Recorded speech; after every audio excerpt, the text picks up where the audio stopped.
What's up, guys? Ziggy here with Faltacunlimited. I think it's Wednesday. I don't remember what day it is, but it's after 10 p.m. I'm still out in the garage. I got a lot of stuff to do. It's that time of the month. So I got just a lot of stuff on the bench.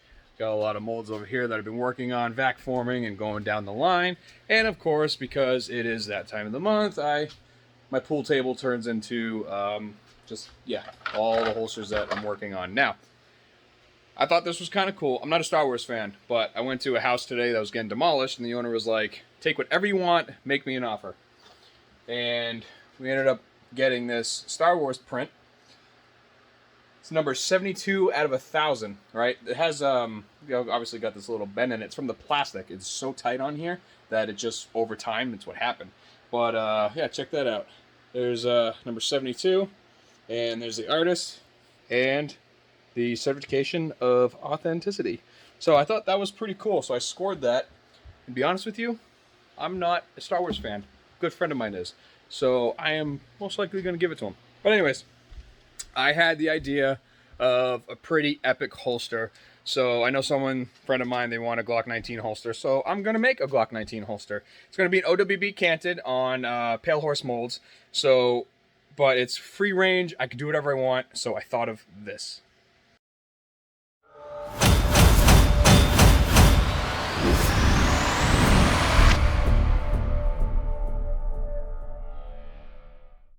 So I have my palehorse mold all ready to go. It's all been cleaned and blown off. This is Glock 19. This is the inside version.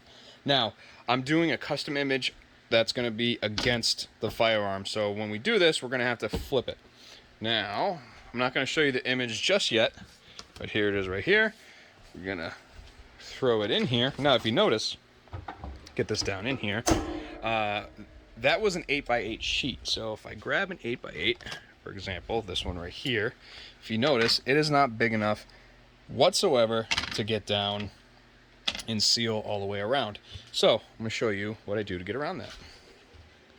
You can purchase these online. It's literally a rubber membrane, all right? So all we're going to do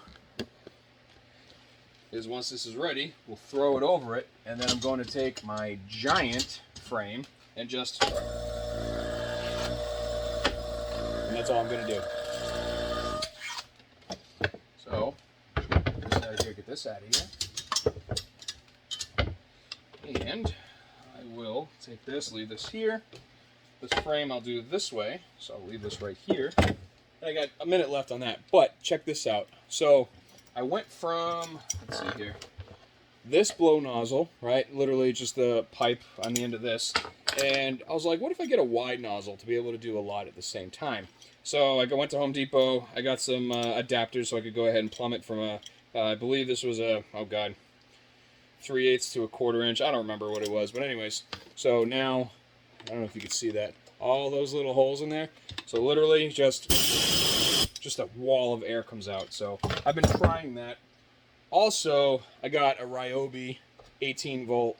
It's literally like a mini leaf blower. On the high setting with a full battery, 160 miles an hour. So I literally just sit here and do that, and it's awesome. But 20 seconds left, and like I said, I have an idea of what I want to do, and I think it'll be epic. Let's just hope this forms good. Again, it's going to be image down, but I got to make sure it's going to be in the right spot. Go. I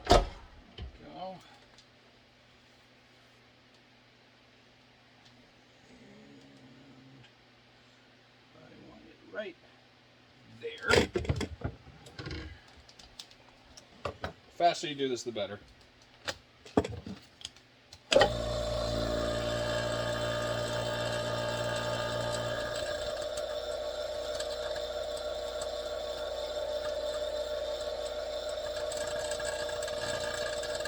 I'm going to work it with my hand while I'm doing this so I can get in all the nooks and crannies.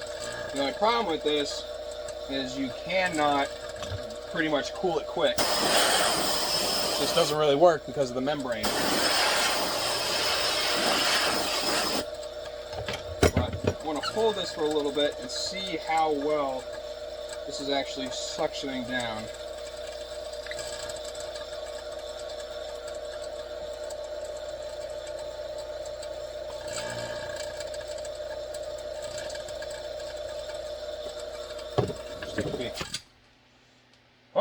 worked. All right, I'll just hold it for a little bit longer.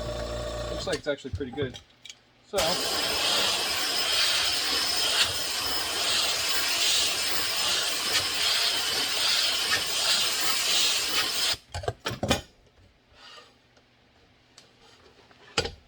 Oh yeah.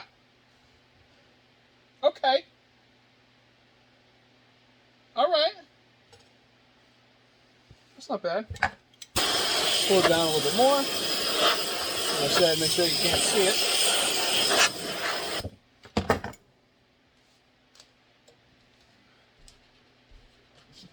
And now we got to do the top side. But the top side is going to be out of clear.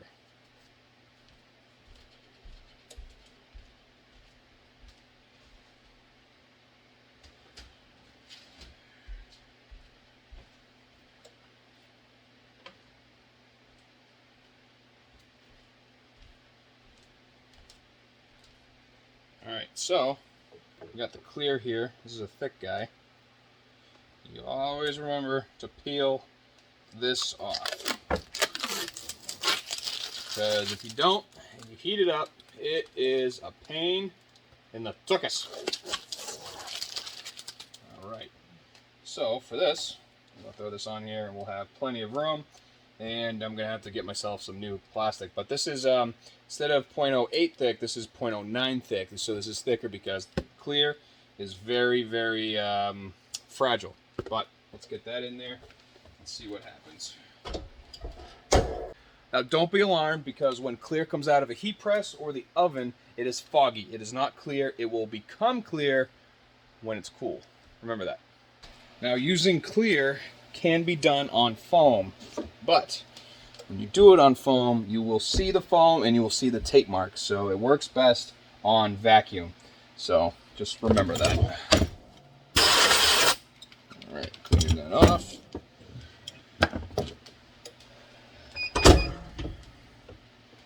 See? Foggy. No big D.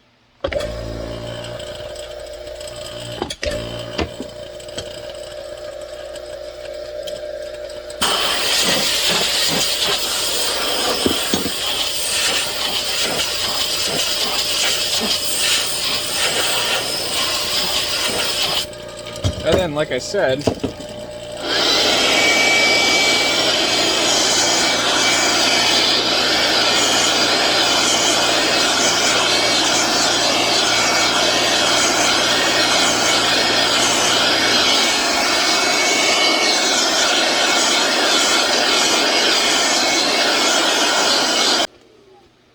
and you see how it's clearer where it's cooler, and then it's hot, so it's going to be still, you know, mucky on the side. So, but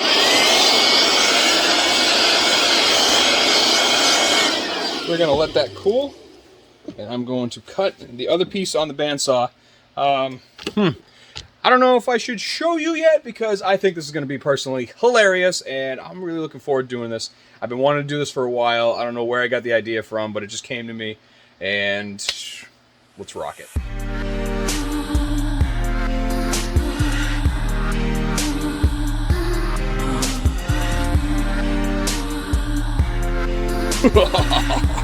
Just took care of that one. Let's drill it clear.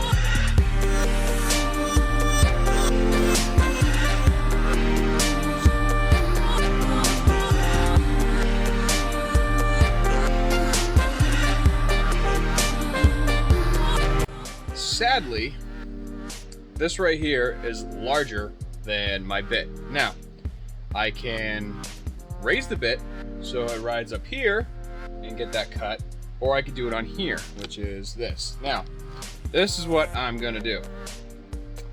I'm gonna go raise the bit, because if I do it on here, I'm gonna scratch the clear. I don't wanna scratch it.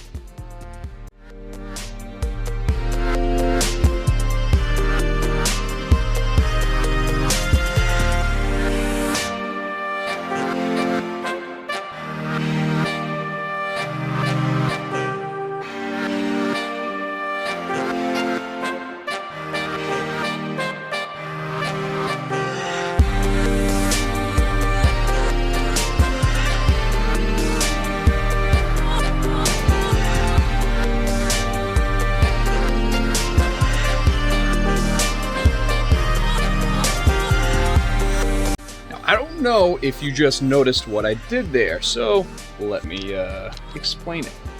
When you have, I gotta find the other piece to this now, but when you are doing a two-piece form like this is off a pale horse mold, if you're doing that, I guarantee you the two outside, when they meet, do not fit perfectly. And plus this is got a weird angle and whatnot, so what I will do from here is literally put all the hardware in, and then we'll go ahead and sand the sides.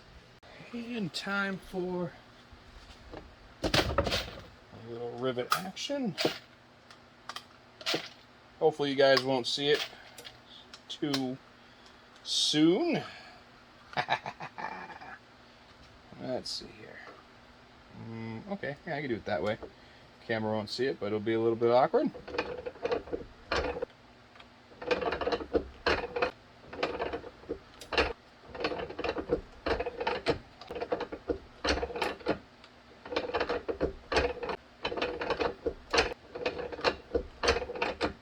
Alright, so now this is done. They look pisser, but you can notice, let's see here. See that angle?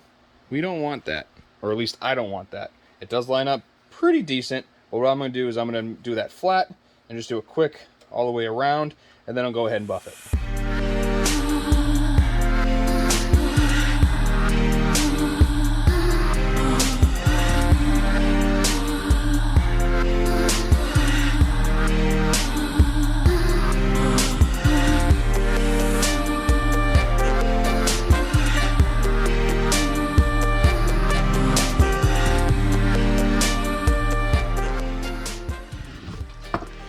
Have some 3/4 speed clips going on.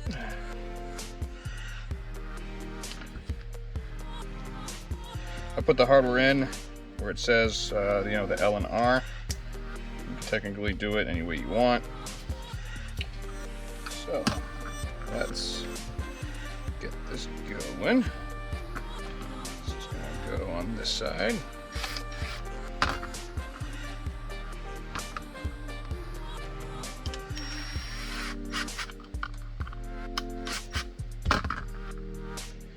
And this one will be on this side.